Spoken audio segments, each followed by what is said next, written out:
Hello दोस्तों, 26 का political science classes में आप सभी का स्वागत है।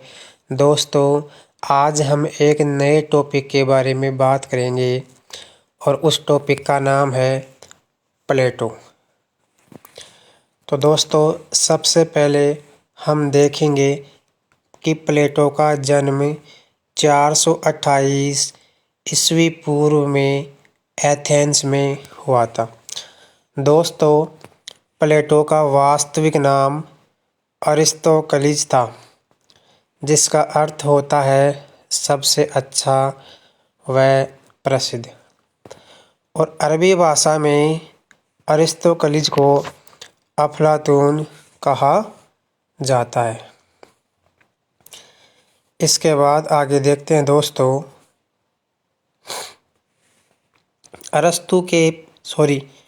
प्लेटो के गुरु का नाम था सुकरात, जिन्हें 399 ईस्वी पूर्व में मृत्युदंड दिया गया। उस समय प्लेटो 28 वर्ष का था।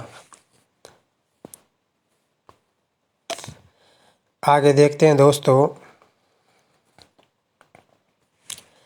मैक्सी ने कहा था प्लेटो के बारे में, जब सुकरात की मृत्यु हुई थी तब मैक्सी ने कहा था कि प्लेटो में सुकरात पुनः जीवित हो गया है।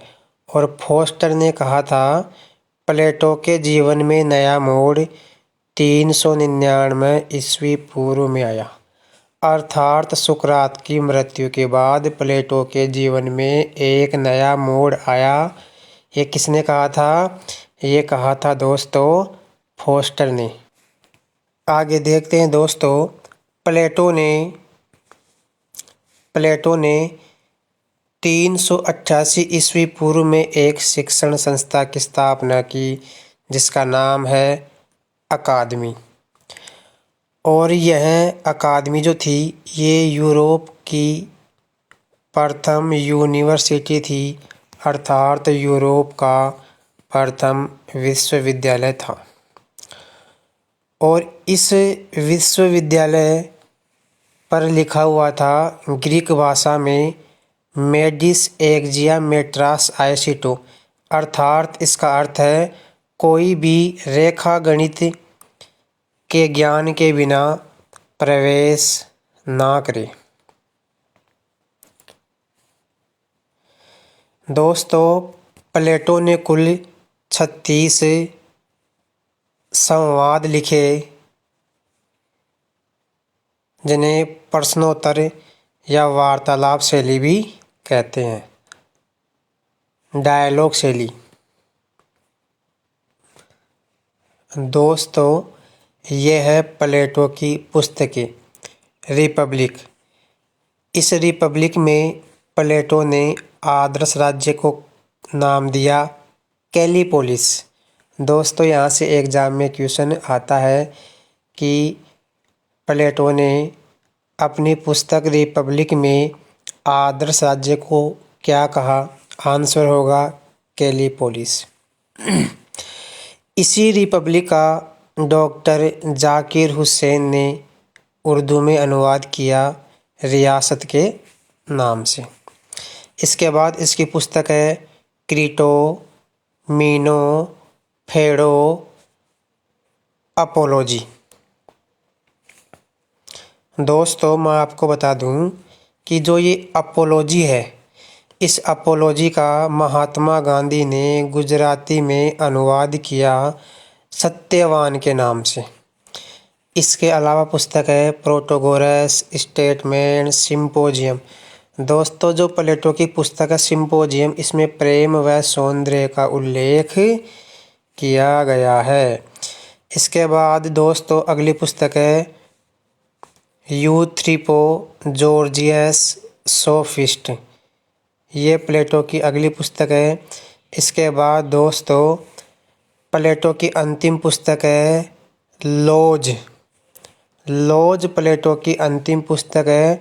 और इसी लॉज में आदर्श राज्य के लिए मैग्नीशिया शब्द का प्रयोग किया गया। Very very most. लॉज में आदर्श राज्य को प्लेटो ने क्या कहा? मैग्नीशिया, जिसका प्रकाशन उसकी मृत्यु के बाद उसका शिष्य फिलिप ने किया था। इसके बाद दोस्तों बारकर ने कहा था कि रिपब्लिक मानव के संपूर्ण दर्शन की दिशा में एक प्रयास है। दोस्तों स्टेटमेंट के क्वेश्चन एग्जाम में अक्सर पूछे जाते हैं कि यह किसने कहा कि रिपब्लिक मानव जीवन के संपूर्ण दर्शन की दिशा में एक प्रयास है। तो आपका आंसर होगा किसने कहा था? बारकर ने ऐसा कहा था। इसके बाद हम देखते हैं दोस्तों प्लेटो के समय दो प्रकार की शिक्षा पद्धतियाँ प्रचलित थी, एक एथेंस की और एक स्पार्टा की। एथेंस में क्या था? शिक्षा की कोई राजकीय व्यवस्था नहीं थी, जबकि स्पार्टा में शिक्षा पूर्णतः राज्य द्वारा संचालित थी। स्त्रियों के लिए भी यह शिक्षा अनिवार्य थी। स्पार्टा की शिक्षा स्त्रियों के लिए भी अनिवार्य थी। दोस्तों फिर एक बार स्टेटमेंट आया है रूसो का।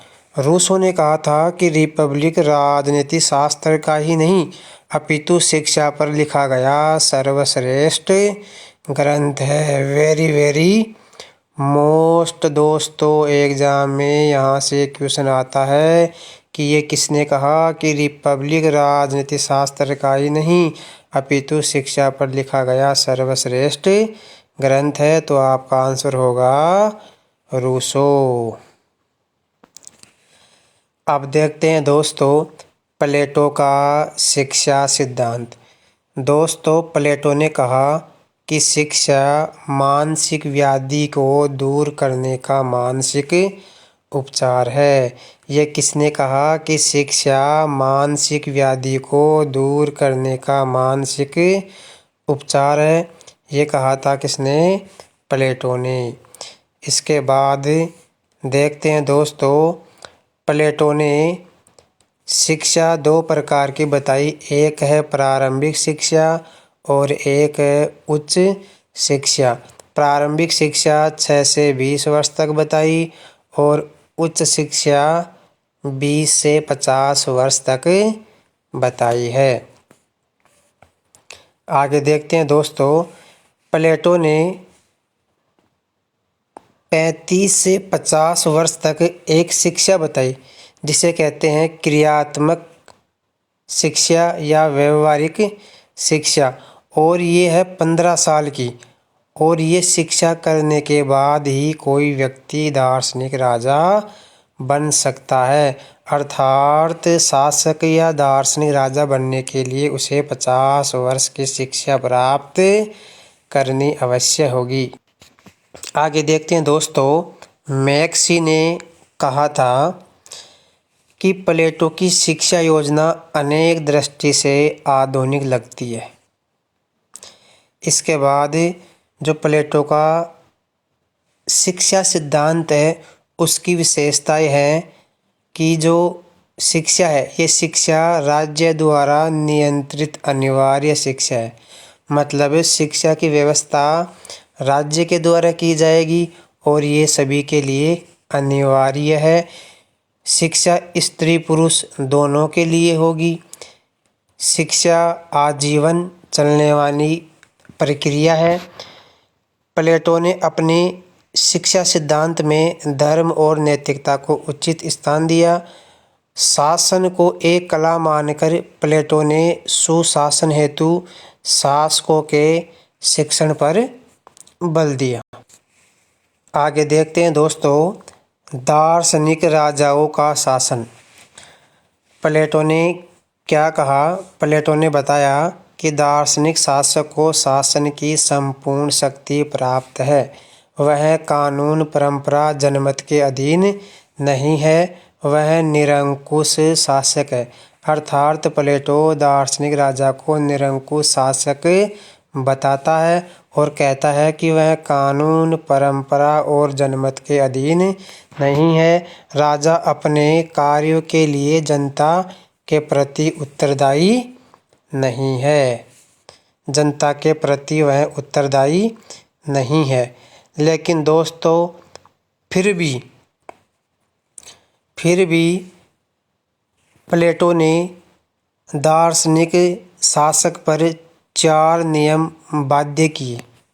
पहला है, राज्य में आर्थिक विषमता अधिक ना हो। ये कार्य किसका है? दार्शनिक शासक का। राजा राज्य का विस्तार उतना ही करे कि एकता बनी रहे। न्याय व्यवस्था ऐसी हो कि सभी लोग कर्तव्यों का पालन करें। और जो अंतिम बाध्यता है दार्शनिक शासक पर, वो ये है कि शासक द्वारा राज्य की शिक्षा प्रणाली में परिवर्तन नहीं किया जाना चाहिए। अर्थात जो दार्शनिक शासक होगा वो शिक्षा प्रणाली में परिवर्तन नहीं कर सकता। ये है दोस्तों महत्वपूर्ण कथन, जहाँ से एग्जाम में क्वेश्चन आने की पूरी संभावना बनी रहती है। इमर्सन ने कहा था प्लेटो दर्शन है और दर्शन ही प्लेटो है। इसके बाद कैटलिन ने कहा था प्लेटो को दर्शन का पोप। यहाँ से एग्जाम में अक्सर क्वेश्चन आता है प्लेटो को दर्शन का पोप किसने कहा? आंसर होगा कैटलिन। दोस्तों प्लेटो की यदि हम बात करें तो प्लेटो दास प्रथा के संबंध में मौन था। प्लेटो ने दास प्रथा पर कोई विचार नहीं किया। इसके बाद दोस्तों हम अरस्तु का एक कथन देखते हैं। अरस्तु ने कहा था कि न्याय वह सद्गुण है जो हम एक दूसरे के साथ अपने व्यवहार में प्रदर्शित करते हैं। दोस्तों ये वेरी मोस्ट क्वेश्चन है। यहाँ से एग्जाम में क्वेश्चन आ सकता है कि यह किसने कहा कि न्याय वह सद्गुण है जो हम एक दूसरे के साथ अपने व्यवहार में प्रदर्शित करते हैं।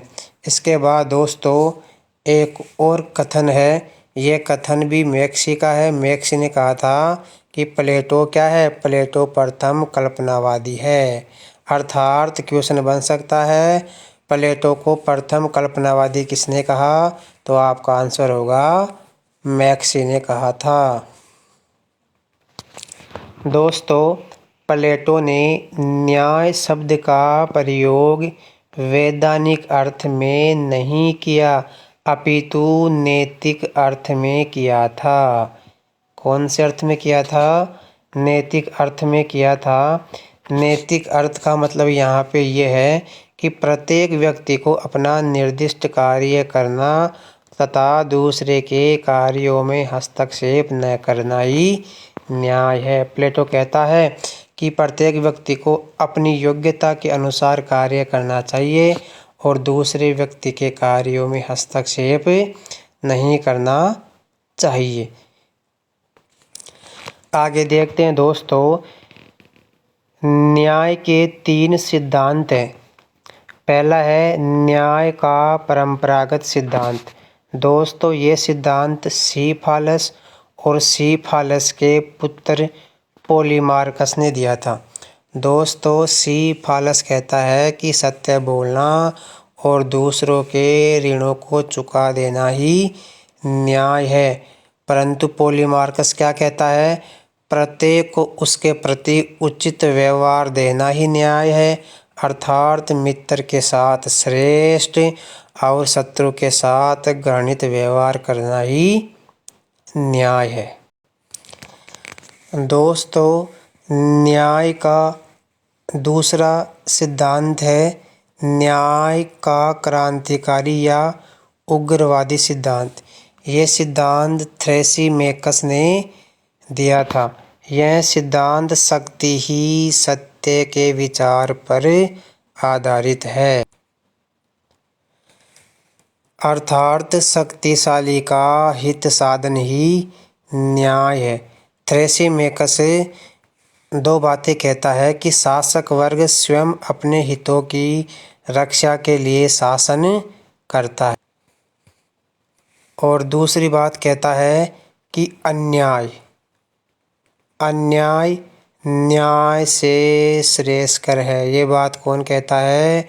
ये बात कहता है थ्रेसिमेकस। दोस्तों, ये न्याय का तीसरा सिद्धांत है। न्याय का कार्य कारण सिद्धांत या यथार्थवादी सिद्धांत। ये सिद्धांत दिया था गलाउकन ने, और इस सिद्धांत के अनुसार न्याय एक कृत्रिम वस्तु है। न्याय व्यय का शिशु है, अर्थात व्यय किससे है? दंड शक्ति से। परंतु दोस्तों, प्लेटो न्याय के इन तीनों सिद्धांतों को अस्वीकार करता है, क्योंकि प्लेटो कहता है कि इन तीनों सिद्धांतों में एक समानता है, और वो समानता क्या है? ये तीनों सिद्धांत न्याय को बाह्य मानते हैं, जबकि प्लेटो क्या मानता है? प्लेटो न्याय को आत्मा के अंदर की वस्तु मानता है। इसलिए प्लेटो न्याय के इन तीनों सिद्धांतों को अस्वीकार कर देता है। दोस्तों, प्लेटो न्याय के दो रूप मानता है। एक तो है व्यक्तिगत न्याय, और दूसरी है सामाजिक या राज्य से संबंधित न्याय। दोस्तों, प्लेटो मानवीय आत्मा में तीन तत्व बताता है। तीन तत्व कौन कौन से हैं? विवेक, शौर्य और इंद्रिय तृष्णा। इसके बाद दोस्तों, प्लेटो राज्य के लिए चार गुण बताता है। प्लेटो राज्य के लिए चार गुण बताता है: बुद्धिमत्ता, साहस, संयम और न्याय। अर्थात शासक वर्ग के पास क्या होगी?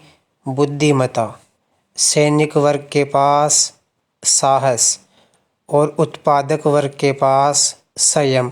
और जब ये तीनों अपना कार्य भली भांति करेंगे तो न्याय की स्थापना होगी। दोस्तों, ये ध्यान देने योग्य बात यह है कि प्लेटो न्याय को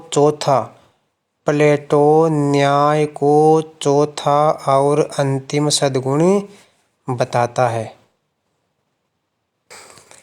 दोस्तों, प्लेटो के न्याय सिद्धांत की जो प्रमुख विशेषता है वो ये है कि प्लेटो न्याय को नैतिक और सर्वव्यापी मानता है। प्लेटो न्याय को नैतिक और सर्वव्यापी मानता है, और प्लेटो न्याय को अंतःकरण की एक पवित्र भावना मानता है। प्लेटो कहता है कि न्याय अंतःकरण की एक पवित्र भावना है। आगे देखते हैं दोस्तों, प्लेटो कहता है, ये प्लेटो का कथन है कि राज्य मानव मस्तिष्क का ही व्यापक रूप है। राज्य बलूत के वृक्ष या चट्टानों से नहीं निकलते, बल्कि मानव के मस्तिष्क का ही परिणाम है। आगे देखते हैं दोस्तों, फोस्टर ने एक कथन दिया। क्या दिया? जिसे हम नैतिकता कहते हैं वही प्लेटो के अनुसार न्याय है। दोस्तों, एग्जाम में यहाँ से क्वेश्चन आते हैं, और वो ऐसे आते हैं कि यह किसने कहा कि जिसे हम नैतिकता कहते हैं वही प्लेटो के अनुसार न्याय है। तो ये कहा था, फोस्टर ने कहा था। अगला स्टेटमेंट नहीं है, अगला है कि प्लेटो ने द्वंद्वात्मक या संवाद शैली, जिसे आप इंग्लिश में डायलॉग शैली बोलते हैं, ये सुकरात से ग्रहण की थी। जो प्लेटो के गुरु थे। दोस्तों, सुकरात के दर्शन से प्लेटो ने कौन कौन सी बातें ग्रहण की थी? पहली थी सद्गुण ही न्याय है। दूसरी है लोकतंत्र अज्ञानियों का शासन है। तीसरी है शासन एक कला है। ये 3 बातें प्लेटो ने सुकरात से ग्रहण की थी। दोस्तों, अब हम बात करेंगे प्लेटो के आदर्श राज्य। प्लेटो के आदर्श राज्य की जो आधारशिला है उसमें 3 तत्वों को प्रमुख रूप से महत्व दिया गया। एक है न्याय, शिक्षा और साम्यवाद। आगे देखते हैं दोस्तों, प्लेटो की एक पुस्तक है रिपब्लिक। इस रिपब्लिक का जो केंद्रीय विषय है वो है आदर्श राज्य। और इस रिपब्लिक में 10 अध्याय है और इस रिपब्लिक का उपशीर्षक है न्याय। यह पुस्तक मुख्यतः नीति शास्त्र और राजनीति दोनों के ऊपर लिखी गई है। रिपब्लिक का यूनानी भाषा में क्या अर्थ है? पोलितिया। क्या अर्थ है दोस्तों? पोलितिया। और पोलितिया का अर्थ है राज व्यवस्था। यहाँ से दोस्तों एग्जाम में क्वेश्चन आता है कि रिपब्लिक का यूनानी अर्थ क्या है, तो आपको याद करना है पोलितिया। दोस्तों, अब हम बात करेंगे प्लेटो के आदर्श राज्य की विशेषताएं। पहली विशेषता है दार्शनिकों का शासन। दूसरी विशेषता है निरंकुशता, असीमित नहीं। प्लेटो कहता है कि जो दार्शनिक शासक होगा वह निरंकुश होगा, परंतु उसकी जो निरंकुशता है वो असीमित है, अर्थात उस पर कुछ बंधन लगाए गए हैं। जैसा हमने पहले पढ़ लिया है कि दार्शनिक शासक शिक्षा प्रणाली में परिवर्तन नहीं कर सकता। इसके बाद आदर्श राज्य की अगली विशेषता है आदर्श राज्य में न्याय स्थापित किया जाना चाहिए और आदर्श राज्य में नागरिकों के 3 वर्ग होने चाहिए। 3 वर्ग कौन कौन से हैं? शासक वर्ग, सैनिक वर्ग और उत्पादक वर्ग। इसके बाद अगली विशेषता है शिक्षा एवं साम्यवाद, कि शिक्षा होनी चाहिए और साम्यवाद भी होना चाहिए। और आदर्श राज्य की अगली विशेषता है कुरुचिपूर्ण कला साहित्य पर प्रतिबंध, नर नारियों को समान अधिकार। दोस्तों, प्लेटो का जो आदर्श राज्य है यह केवल तर्क और कल्पना पर आधारित है।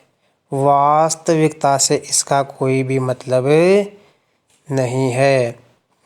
दोस्तों, प्लेटो ने एक सिद्धांत दिया, कार्यात्मक विशिष्टीकरण का सिद्धांत। कार्यात्मक विशिष्टीकरण के सिद्धांत का मतलब ये है कि योग्यता के अनुसार कार्य करना।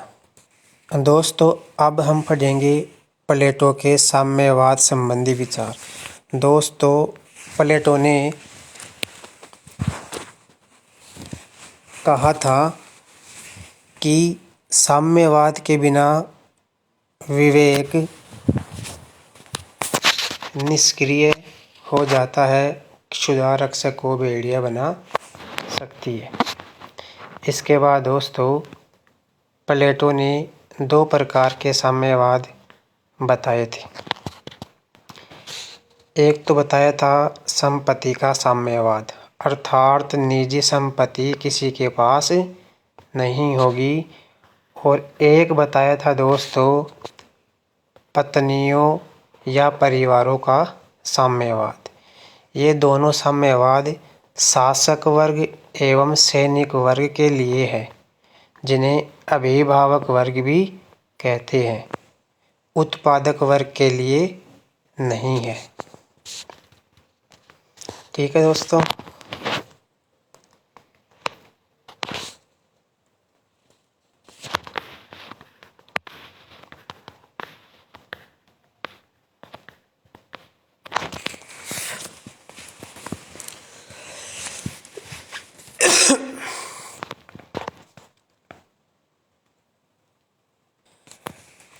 दोस्तों, यह है अरस्तु का कथन। प्लेटो का साम्यवाद आध्यात्मिक बुराइयों का भौतिक निदान है। ये किसने कहा था? ये अरस्तु ने कहा था। अगला कथन है प्लेटो का। प्लेटो कहता है कि परिवार एक ऐसा स्थान है जहाँ मनुष्य की प्रतिभा का हनन होता है तथा पत्नी की मानसिक शक्ति चौके चूल्हे में ही बर्बाद हो जाती है। दोस्तों, अगला कथन है प्लेटो का ही। प्लेटो कहता है कि शिक्षा दीक्षा का कार्य जन्म से पूर्व ही आरंभ हो जाता है। दोस्तों, अगला जो कथन है वो है कन्फ्यूशियस का, जो एक महत्वपूर्ण कथन है। जहाँ राजा सद्गुणी होता है वहाँ कानून अनावश्यक है, और जहाँ राजा सद्गुणी नहीं है वहाँ कानून निरर्थक है। इसके बाद दोस्तों, अगला जो कथन है वो है लॉर्ड एक्टन का। ये अति महत्वपूर्ण कथन है। लॉर्ड एक्टन ने कहा था, सत्ता मनुष्य को भ्रष्ट करती है तथा निरंकुश सत्ता मनुष्य को पूर्णतः भ्रष्ट कर देती है। दोस्तों, एक स्टेटमेंट है कार्ल पोपर का। इसने प्लेटो के आदर्श राज्य को एक बंद प्रणाली कहा है। दोस्तों, प्लेटो ने न्याय के लिए एक यूनानी शब्द का प्रयोग किया जिसका अर्थ है डिकायसून। ये एग्जाम में काफ़ी बार पूछा जा चुका है कि न्याय के लिए ग्रीक शब्द क्या है? डिकायसून। धन्यवाद दोस्तों। मैं आशा करता हूँ कि ये वीडियो आप सभी को पसंद आया होगा। तो आप चैनल को लाइक एंड सब्सक्राइब ज़रूर करें। धन्यवाद दोस्तों।